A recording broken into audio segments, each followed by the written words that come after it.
আমার স্নেহের ছাত্রছাত্রীরা, আজকে মাধ্যমিকের একটি খুব গুরুত্বপূর্ণ কবিতা অসুখী একজন, এই কবিতাটির পুঙ্খানুপুঙ্খ বিস্তারিত আলোচনা করব এবং কবিতার প্রেক্ষাপটও আলোচনা করব। তো বন্ধুরা, তোমরা ভিডিওটি স্কিপ না করে প্রথম থেকে শেষ পর্যন্ত দেখো, অবশ্যই তোমরা এই কবিতাটি সম্পূর্ণভাবে বুঝতে পারবে। তো চলে আসি অসুখী একজন কবিতা নিয়ে। তো দেখো বন্ধুরা, অসুখী একজন এই কবিতাটি যিনি লিখেছেন তিনি হচ্ছেন পাবলো নেরুদা। কিন্তু এই পাবলো নেরুদা এটি কিন্তু তার প্রকৃত নাম নয়, এটি তার ছদ্মনাম। তার প্রকৃত নাম কি? আচ্ছা, প্রকৃত নাম কি বলার আগে এই পাবলো নেরুদার এই নামের উৎসটা তোমাদেরকে জানিয়ে দিই।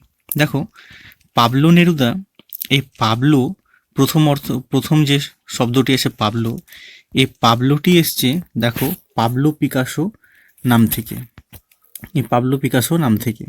তো পাবলো পিকাসোকে, ইনি ছিলেন একজন স্পেনের বিখ্যাত চিত্রশিল্পী এবং লেখক। একাধারে চিত্রশিল্পী এবং অনেক ভাস্কর্যেরও তিনি স্রষ্টা ছিলেন। তো যাই হোক, এই পাবলো পিকাসোর পাবলোটা তার নামের প্রথমটি নেওয়া হয়েছে পাবলো। আর নেরুদা, দেখো নেরুদাটি এসছে কি, যে চেক প্রজাতন্ত্রের একজন লেখক ছিলেন যার নাম ছিলেন যা নেরুদা। দেখো যা নেরুদা, তাহলে এই নেরুদা হচ্ছে তার শেষের যে শব্দটি নেরুদা, এই যা নেরুদা থেকে নেওয়া হয়েছে তোমার পাবলো নেরুদা। তাহলে বোঝা গেল, তাহলে তার যে ছদ্মনামটি ব্যবহার করতেন পাবলো নেরুদা, তাহলে পাবলোটা এসছে কি থেকে না, তো স্পেনের একজন বিখ্যাত চিত্রশিল্পী এবং লেখকের পাবলো পিকাসো যার নাম, তার পাবলো থেকে এসছে, এবং নেরুদা এসছে চেক প্রজাতন্ত্রের একজন লেখক যা নেরুদা, তার থেকে। তাহলে পাবলো নেরুদার প্রকৃত নাম কি? পাবলো নেরুদার প্রকৃত নাম হলো নেকতালি রিকার্দো রেন্স বাসওয়ালতো। এটি হচ্ছে তার প্রকৃত নাম। দেখো, তিনি জন্মগ্রহণ করেন 1904 সালে এবং তার মৃত্যু হয় 1973 সালে। দেখো, তোমাদেরকে বলে দেই, এই পাবলো নেরুদা অর্থাৎ যার প্রকৃত নাম ছিল নেকতালি রিকার্দো রেন্স বাসওয়ালতো, তিনি ছিলেন একজন চিলিয়ান কবি। মানে দক্ষিণ আমেরিকার একটি স্বাধীন রাষ্ট্র যার নাম হচ্ছে চিলি, এই চিলির একজন বাসিন্দা ছিলেন তিনি, তাই তাকে চিলিয়ান কবি বলা হয়। এবং এই চিলির যে ভাষা, সে ভাষাটা হচ্ছে স্প্যানিশ ভাষা। তাহলে স্বভাবতই তিনি কি ভাষায় কবিতাটা লিখেছিলেন না, তো তিনি স্প্যানিশ ভাষায় কবিতাটি লিখেছিলেন। এবং তিনি তাহলে কে? তিনি হচ্ছেন একজন চিলিয়ান কবি। তার জন্ম কত সালে হয়? 1904 সালে, এবং মৃত্যু হয় 1973 সালে। দেখো, কবিতাটি স্প্যানিশ ভাষা থেকে যখন ইংরেজিতে অনুবাদ করা হয়, তখন কবিতাটির নাম ছিল দ্য আনহ্যাপি ওয়ান্স, এবং এটি এক্সট্রা ভেগরীয় কাব্যগ্রন্থের অন্তর্গত ছিল, যেটি পাবলো নেরুদার কাব্যগ্রন্থ। তাহলে যদি প্রথমে আসে যে অসুখী একজন কবিতাটি পাবলো নেরুদার কোন কাব্যগ্রন্থ থেকে নেওয়া হয়েছে, তাহলে তোমরা অবশ্যই সেটা বলবে কি, এক্সট্রা ভেগরীয়। তাহলে এক্সট্রা ভেগরীয় যে কাব্যগ্রন্থ থেকে নেওয়া হয়েছে। তো চলে আসি, দেখো তাহলে এটা কি ছিল? স্প্যানিশ কবিতা। তাহলে স্প্যানিশ ভাষা থেকে কি হয়েছে? ইংলিশ ভাষায় রূপান্তরিত হয়েছে দ্য আনহ্যাপি অনস কবিতা শিরোনামে, এবং এটি এক্সট্রা ভেগরীয় কাব্যগ্রন্থের অন্তর্গত, এবং এটি বাংলায় তর্জমা অর্থাৎ বাংলায় ভাষান্তর করেন আমাদের বাঙালি কবি নবারণ ভট্টাচার্য। এবং তিনি যে কাব্যগ্রন্থের মধ্যে এই কবিতাটি এই কবিতাটি যে কাব্যগ্রন্থের মধ্যে অন্তর্ভুক্ত, সেটি হচ্ছে বিদেশি ফুলে রক্তের ছিটে, তার কাব্যগ্রন্থের নাম। তো এখানে কিন্তু মনে রাখতে হবে, তাহলে কি বলতো, এক্সট্রা ভেগরীয় হচ্ছে কি পাবলো নেরুদার কাব্যগ্রন্থ, এবং বিদেশি ফুলে রক্তের ছিটে এটা হচ্ছে কি বলতো, এটা হচ্ছে নবারুণ ভট্টাচার্যের কাব্যগ্রন্থ। অসুখী একজন যে কবিতাটা লিখেছিলেন এই শিরোনামে, সেই শিরোনামে কিন্তু এই কাব্যগ্রন্থের অন্তর্গত ছিল কবিতাটি। তাহলে এখানে মনে রাখবে বিদেশি ফুলে রক্তের ছিটে এবং এক্সট্রা ভেগরীয়। আশা করি ক্লিয়ার হলো। তো চলে আসি পরে। দেখো, তোমাদেরকে একটু আগে বলেছিলাম, দেখো কবির জন্ম হয়েছে 1904 সালে, আর মৃত্যু হয়েছে কত সালে? 1973 সালে।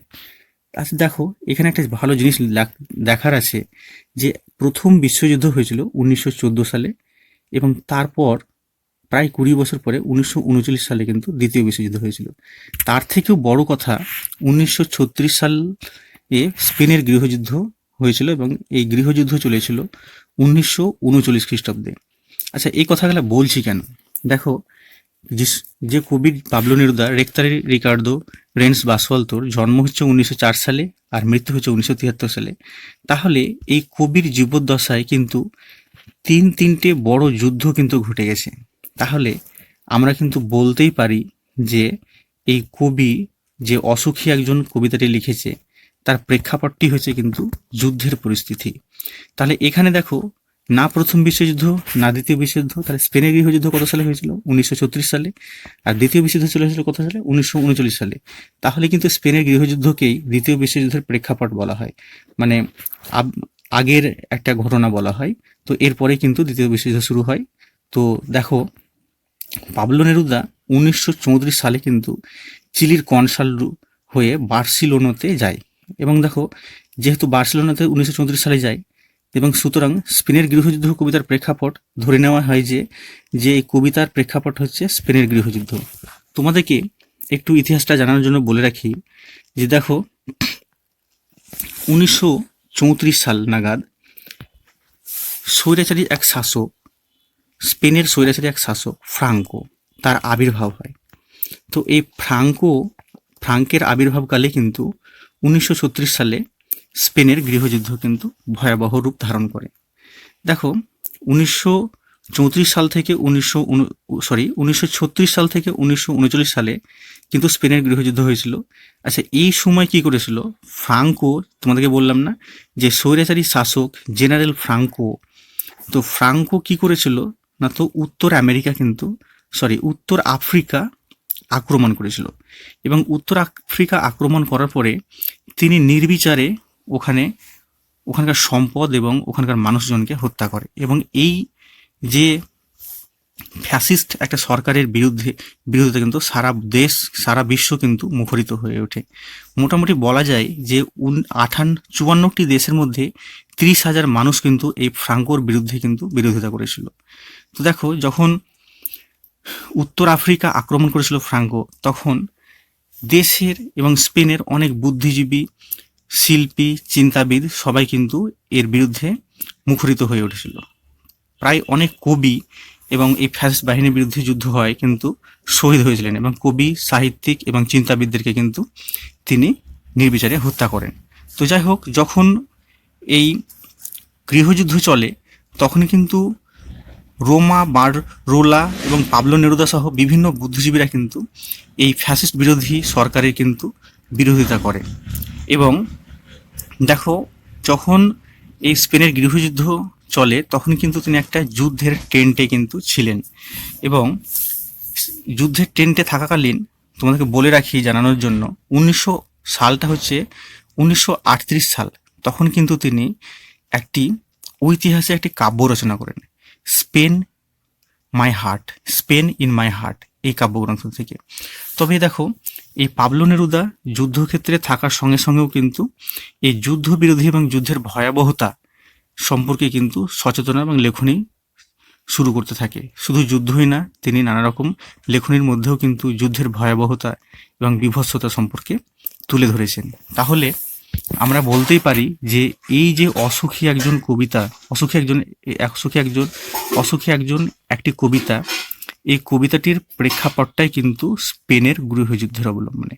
তাহলে এখানে আমরা দেখতে পাবো যে একজন সৈনিক তার প্রেয়সী অর্থাৎ তার শুভাকাঙ্ক্ষী একজন প্রেয়সীকে ঘরে রেখে সে যুদ্ধক্ষেত্রে যাচ্ছে, এবং যুদ্ধক্ষেত্রে সে জানেই যে সে যুদ্ধক্ষেত্র থেকে ফিরে আসবে না, যুদ্ধের ভয়াবহতা তাকে গ্রাস করে ফেলবে।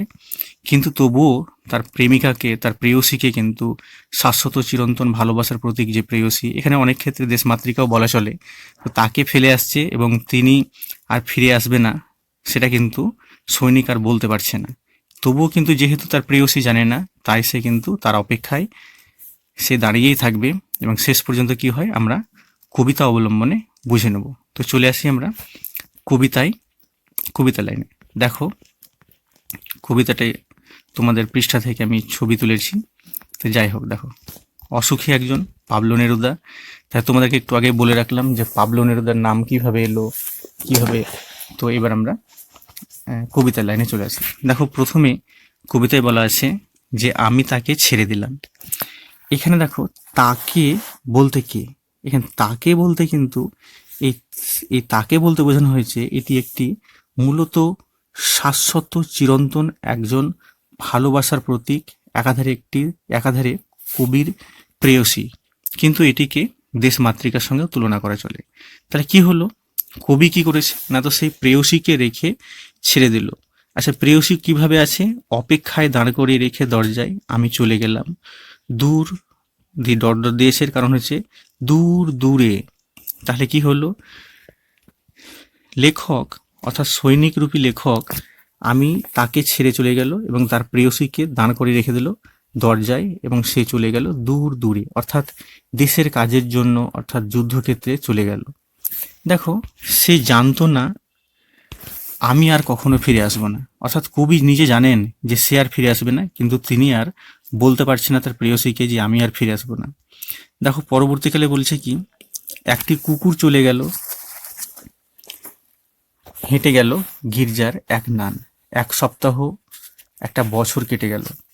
তাহলে এখানে কি বলা হয়েছে, দেখো যে জীবন হচ্ছে প্রবাহমান, গতিশীলতা, সেই ইঙ্গিতটাই করা হয়েছে। অর্থাৎ যে কবি নেই, কিন্তু বাস্তবিক জীবন সব কিছুই চলছে, কিন্তু কবির আর ফিরে আসা হচ্ছে না। যে পথে কবি হেঁটে গেছে সে পথে প্রবাহমান সময়, সেখানে কুকুর, মানুষ, পশু পাখি সবাই হেঁটে চলেছে। এই প্রবাহমান সময়কে, অর্থাৎ জীবনের স্বাভাবিক গতিশীলতাকে ইঙ্গিত করে এই একটি কুকুর চলে গেল, হেঁটে গেল একটি গির্জার নান, এই কথাটির মধ্য দিয়ে। এক সপ্তাহ কেটে গেল, একটা বছর কেটে গেল, মানে সময়টা অতিবাহিত হচ্ছে, এটাই বোঝাতে চেয়েছেন কবি। দেখো, বৃষ্টিতে ধুয়ে দিল আমার পায়ের দাগ, ঘাস জন্মালো রাস্তায়। তাহলে এখানে কি দেখো, পৃথিবীতে সব কিছুই বিদ্যমান, কিন্তু কবি যে চলে গেলেন, অর্থাৎ সৈনিক যে চলে গেলেন, পৃথিবীর তার উজ্জ্বল উপস্থিতি দিনে দিনে কিন্তু ক্ষীণ হতে লাগলো। যে পথ দিয়ে গিয়েছে আস্তে আস্তে তার চলে যাওয়াটা ক্ষীণ হতে লাগলো।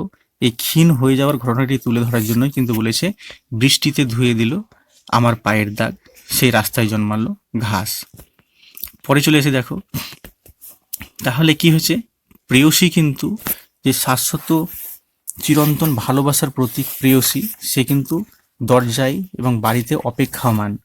তাহলে সে অপেক্ষামান আছে, অথচ তার তার মনের মানুষটি ফিরে আসছে না। তাহলে তার কেমন হবে যন্ত্রণাটা, সেই যন্ত্রণাটা দেখো, সেই সময় অতিবাহিতটা দেখো। এখানে বলেছে কি, আর একটার পর একটা পাথরের মতো পর পর পাথরের মতো বছরগুলো নেমে এলো তার মাথার উপর। মানে এই বিরহ, প্রিয়জনের বিরহ এত বেদনাদায়ক, যন্ত্রণাদায়ক, যে শাশ্বত চিরন্তন ভালোবাসার প্রতীক সেই মেয়েটি, অর্থাৎ দেশমাতৃকার মাথার উপরে বছর গেলা, অর্থাৎ যে সময়গুলি যেগুলি অতিবাহিত হচ্ছে সেগুলি মনে হচ্ছে সময় না, তার মাথার উপর, অর্থাৎ প্রেয়সীর মাথার উপর যেন এক একটি পাথর নেমে আসছে। দেখো, এগুলির পরে সেই যুদ্ধক্ষেত্রে কে আছে, সেই সৈনিক। তো তারপর যুদ্ধ এলো। দেখো, যুদ্ধ এলো কেমন না, তো রক্তের এক আগ্নেয় পাহাড়ের মতো। এই লাইনটির তলায় তোমরা দাগ দিতে পারো। তাহলে রক্তের এক আগ্নেয় পাহাড়ের মতন যুদ্ধ এলো। তো যুদ্ধ হলো আগ্নেয় পাহাড়ের সঙ্গে তুলনা করা হয়েছে কেন, দেখো যখন আগ্নেয় পাহাড়ের অগ্নুৎপাত হয় তখন কি হয়, তো সেই জ্বালামুখে বিস্ফোরণ ঘটে এবং লাভা, আগুন নির্গত হয়, এবং ওই আগ্নেয় পাহাড়ের পারিপার্শ্বিক যে পরিবেশটা থাকে সেটিকে একবারে পুড়িয়ে ভেঙে চুরে ধ্বংস করে দেয়, এবং সেখানে কিন্তু প্রাণের কোনো চিহ্নই থাকে না, সব চিহ্ন নিশ্চিহ্ন করে দেয়। তাই যেমন আগ্নেয়গিরি যেমন প্রাণের নিশ্চিহ্ন করে দেয়, তেমনই এই যুদ্ধক্ষেত্রটাও যেমন সেই আগ্নেয়গিরির মতন গোলা বারুদ এতই বর্ষণ হচ্ছে, এতই আগ্নেয়াস্ত্রর ঘনঘটা, যে সেখানে কিন্তু কারো বেঁচে থাকা সম্ভবই নয়। আগ্নেয় পাহাড়ের উপর যেন মানুষ দাঁড়িয়ে আছে। শিশু আর বাড়িরা খুন হলো, সেই মেয়েটির মৃত্যু হলো না। অর্থাৎ সেই মেয়েটি তো মৃত্যু হলো না, এর কারণ হচ্ছে সেই মেয়েটি হচ্ছে মূলত, আগেই বললাম, শাশ্বত চিরন্তন এক ভালোবাসার প্রতীক, একাধারে দেশমাতৃকা। তাহলে দেশমাতৃকা, তাহলে তার তো মৃত্যু হওয়ার কোনো প্রশ্নই নেই। আর এখানে বলেছে শিশু আর বাড়িরা খুন হলো, মানে স্পেনের গৃহযুদ্ধে কি হলো, স্পেনের গৃহযুদ্ধে বাড়ি ঘর এবং শিশুরা, মানুষজন সবাই কিন্তু মারা গেল। সমস্ত সমতলে ধরে গেল আগুন। সমস্ত সমতলে মানে কি, যেখানে বসতি ছিল মানুষের, সে বসতি স্থলে মানুষের আগুন, সমতলে ধরে গেল আগুন। শান্ত হলুদ দেবতারা, যারা হাজার বছর ধরে ডুবেছিল ধ্যানে, উল্টে পড়লো, মন্দির থেকে টুকরো টুকরো হয়ে গেল, তারা আর স্বপ্ন দেখাতে পারলো না। দেখো এই লাইনটি খুব গুরুত্বপূর্ণ, আমি সব আস্তে আস্তে বলে দিচ্ছি। দেখো শান্ত হলুদ দেবতারা বলা হয়েছে কেন?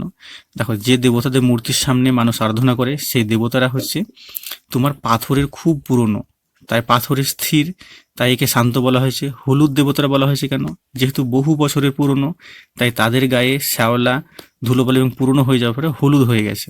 যারা হাজার হাজার বছর ধরে ধ্যানে ডুবেছিল, মানে কি তারা তো মূর্তি, তারা ধ্যান রূপে মূর্তির মতো দাঁড়িয়েছিল, তারাও কি হলো, তারাও কিন্তু আজকে এই যুদ্ধের ভয়াবহতা থেকে ভেঙে টুকরো টুকরো হয়ে মন্দির থেকে উল্টে পড়লো। দেখো তারা আর স্বপ্ন দেখাতে পারলো না, এই কথাটার মানে দেখো, তারা আর স্বপ্ন দেখাতে পারলো না এই কথা হচ্ছে আমরা যখনই কোনো দুঃখ পাই, জীবনে কোনো সমস্যায় পড়ি, তখন কিন্তু আমরা ঈশ্বরের কাছে যাই, হাত জোর করে আমাদের সেই মনের ব্যথা বা আমাদের যে স্বপ্নটা সেটা বলি, এবং আমাদের বিশ্বাস যে সেই স্বপ্ন কিন্তু আমাদের ঈশ্বর শক্তি দিবে যে আমরা সেই স্বপ্নটাকে যেন অর্জন করতে পারি, এবং স্বপ্নই কিন্তু ঈশ্বরেরা দেখায়। কিন্তু সেই ঈশ্বরেরাও দেখছে আজকে যেন তারাও যেন আজকে গুরুত্বহীন হয়ে পড়েছে, তারাও আর স্বপ্ন দেখাতে পারছে না, কারণ তারাও এই যুদ্ধের ভয়াবহতার শিকার, তারাও কিন্তু ভেঙে টুকরো টুকরো হয়ে গেছে, তারাও সেই মন্দির প্রাঙ্গণ থেকে কিন্তু উল্টে পড়ে আছে। আর তারা নিজেরই রক্ষা করতে পারছে না, অর্থাৎ মানুষের তো আর বলারই নাই। তো এই কথাটাই বলা হয়েছে, যে সমস্ত মানুষেরা মন্দিরে এতদিন প্রার্থনা করতো, ঈশ্বর তাদেরকে স্বপ্ন দেখাতো, আজ সেই ঈশ্বরই কিন্তু যুদ্ধের ভয়াবহতার করাল গ্রাসে বিধ্বস্ত, এবং তারাই কিন্তু এই মন্দির প্রাঙ্গণ থেকে উল্টে পড়ে আছে টুকরো টুকরো হয়ে। দেখো সেই মিষ্টি বাড়ি, সে বারান্দা, এখানে কবি যে বারান্দায় ঘুমোতো, যে বাড়িতে থাকতো, সেই বাড়ির কথা বলা হয়েছে, সে বাড়ির বর্ণনা দেওয়া হয়েছে।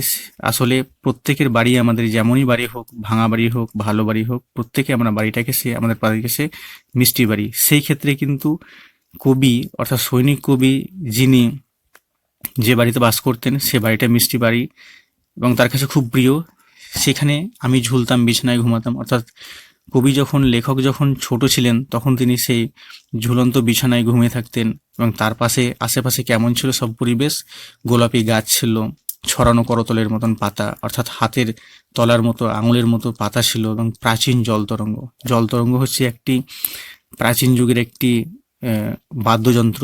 এগুলি ধাতব পাত্রে কিছুটা জল রাখা হয় এবং জলে আওয়াজ তুলে, সুর তুলে গান করানো হয়। তো সেই প্রাচীন জলতরঙ্গ, অর্থাৎ প্রাচীন বাদ্যযন্ত্রের কথা বলা হয়েছে।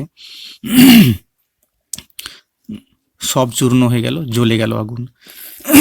তাহলে এই এত সুন্দর সাজানো গোছানো বাড়ি এবং স্মৃতি মাখানো মিষ্টি মধুর বাড়িটা কি হলো আজকে?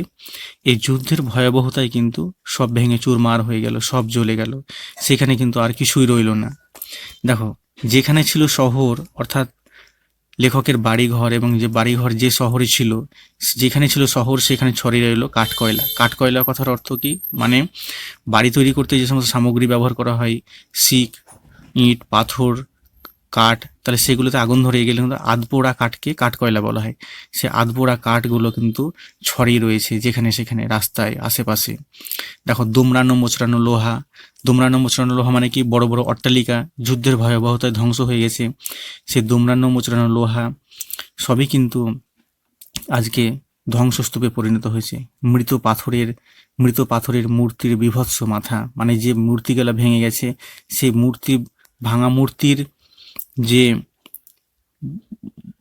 যে মাথাগুলি ভেঙে গেছে, সেগুলি এমনভাবে ভেঙে গেছে যে এই ভেঙে যাওয়াকেও কিন্তু বিভৎসতার রূপ দেওয়া হয়েছে। দেখো রক্তের একটা কালো দাগ, এখানে একটু বুঝতে হবে রক্তের একটা কালো দাগ কেন বলা হয়েছে। রক্তের রং তো লাল হয়, তো এখানে দেখো রক্তের একটা কালো দাগ, এই রক্ত যদি কিছুক্ষণ পড়ে থাকে তাহলে বায়ুমণ্ডলের সংস্পর্শে এসে সেটা কালো হয়ে যায়। কিন্তু এখানে কালোটা বোঝানোর অর্থ হচ্ছে দীর্ঘকালীন যুদ্ধের নির্মমতা কত সুদূর প্রসারী তা বোঝানোর জন্যই কিন্তু রক্তের কালো দাগটা বোঝানো হয়েছে। অর্থাৎ দীর্ঘক্ষণ যুদ্ধ চলেছে এবং সেই ভয়াবহ হত্যানীলা এবং মানুষের রক্ত সব ধারে পাশে ছড়িয়ে ছিটিয়ে আছে, এবং সেই দীর্ঘকালীন যুদ্ধের যে নির্মমতা, যে ভয়াবহতা, সেটি বোঝানোর জন্য কিন্তু এখানে রক্তের একটা কালো দাগ এই কথাটি ব্যবহার করা হয়েছে।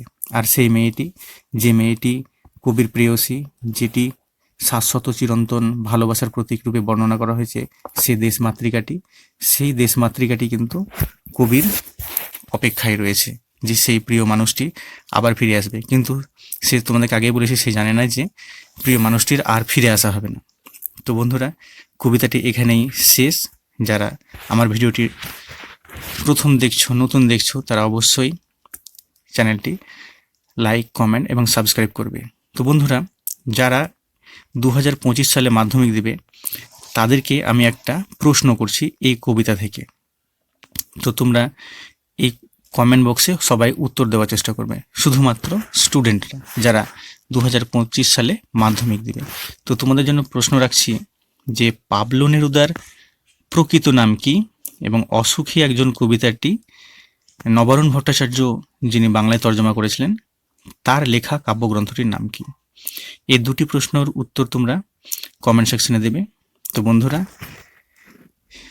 9, 10 আরও সব কবিতাগুলো সম্পূর্ণ আমি আমার চ্যানেলে তুলে ধরবো। তো আজকে আসি, দেখা হবে একটি নতুন ভিডিও নিয়ে। ধন্যবাদ বন্ধুরা।